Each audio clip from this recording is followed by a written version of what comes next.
देवीदयाल सैनी, प्रदेश महासचिव, राष्ट्रीय अत्याचार निवारण बल हरियाणा प्रदेश व राष्ट्रीय संगठन मंत्री बहुजन मुक्ति पार्टी। इस वीडियो के माध्यम से मैं ये बताना चाहता हूँ कि बहुजन मूल निवासी नायक माननीय वामन मेश्राम साहब, राष्ट्रीय अध्यक्ष वामसेफ एवं भारत मुक्ति मोर्चा के नेतृत्व में भारत मुक्ति मोर्चा बहुजन क्रांति मोर्चा के बैनर तले 6 अक्टूबर 2022 को बेजान बाग ग्राउंड, कामठी रोड, कड़वी चौक के सामने इंदौरा, नागपुर में एक विशाल महारैली का आयोजन किया जा रहा है। इस महारैली को किए जाने का उद्देश्य, इसका जो मुख्य कारण है वह निम्नलिखित है। नंबर 1, आरएसएस तथा भाजपा का संविधान ध्रुव। जैसा आप सभी को मालूम है, हरियाणा में रोहतक में 27 जून 2022 को जो डीएनए परिषद का कार्यक्रम वामसेफ एवं उसके सहयोगी संगठनों के द्वारा किया जाना था, उसको आर्टिकल 19 के तहत होने नहीं दिया और प्रशासन की मिली भगत से वह कार्यक्रम रद्द कर दिया। दूसरा कारण है, उत्तर प्रदेश में भी भाजपा सरकार के द्वारा संविधान द्रोह किया गया और वामसेफ के कार्यक्रम जो 21 अगस्त 2022 को कानपुर में होना था, उसको भी रोका गया। तो इसी तरह से तीसरा मुद्दा है, जो ईवीएम का आरएसएस बीजेपी इस्तेमाल कर रही है, यानी ईवीएम को मनुस्मृति के रूप में इस्तेमाल करके भारत के जो मूल निवासी लोग हैं उनके वोट की चोरी हो रही है, इसके विरोध में। इसी तरह से ओबीसी वर्ग की जाति आधारित गिनती न कराने के विरोध में यह जो भाजपा आरएसएस की सरकार है, ये ओबीसी वर्ग के लोगों की जाति आधारित गिनती न करा के उनके विकास में रोड़ा अटका रही है, उनके विकास को रोकने का काम कर रही है।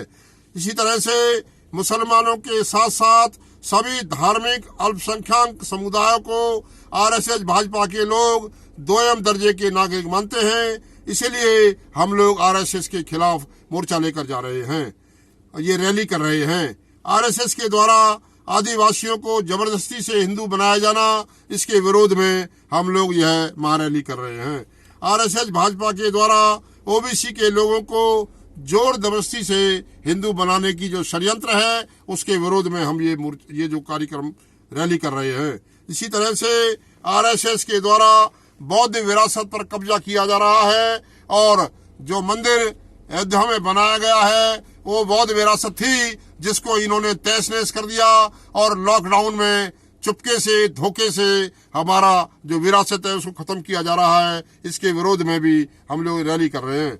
आरएसएस का राष्ट्रीय स्तर पर नियंत्रण और इंद्र कुमार मेघवाल की हत्या, सभी मूल निवासियों के खिलाफ जैसे जैसे आरएसएस भाजपा का कंट्रोल बढ़ रहा है, उसकी सरकार में ये अत्याचार, बहुजन मूल निवासियों के साथ अत्याचार बढ़ रहे हैं। राजस्थान के जालौर जिले की ये घटना इसका सबूत है। इसके विरोध में हम लोग हैं। आरएसएस का राष्ट्रीय स्तर पर नियंत्रण, आरएसएस का राष्ट्रवादी ब्राह्मणी आतंकवाद पर खड़ा है। जैसा आप सभी को मालूम है, कर्नल पुरोहित और उसके जो आतंकवादी हैं, उन्होंने जब भाजपा की सरकार बन गई तो उनकी जमानत हुई, उससे पहले उनको आतंकवादी घोषित किया हुआ था। इसके विरोध में हमारा ये महारैली है। इसी तरह से जो बिल्किस बानो है, वो जो उनके साथ जुल्म हुआ, उसके साथ जो बलात्कार हुआ, उसके जो आरोपी हैं, उसके जिन्होंने जुल्म किया, उनको आरएसएस की केंद्र सरकार ने छोड़ दिया। यह इसके विरोध में भी हम हैं, क्योंकि जो पीड़ित है उसको न्याय नहीं मिला। इसी तरह से ये जो मामला है, भारत में जो संविधान के खिलाफ भाजपा की सरकार काम कर रही है, पूरी तरह से देश को संविधान, भारत में समाजवाद को खत्म करके पूंजीवाद लाने का जो षड्यंत्र है, उसको हम लोग मूल निवासी बहुजन बिल्कुल बर्दाश्त नहीं करेंगे। और बहुजन मूल निवासी नायक माननीय वामन मेश्राम जी के नेतृत्व में हम लोग यह महारैली का आयोजन कर रहे हैं और पूरे देश में उन्होंने जन जागरण का अभियान जो चला रखा है, उनके नेतृत्व में हम ये कार्यक्रम करेंगे।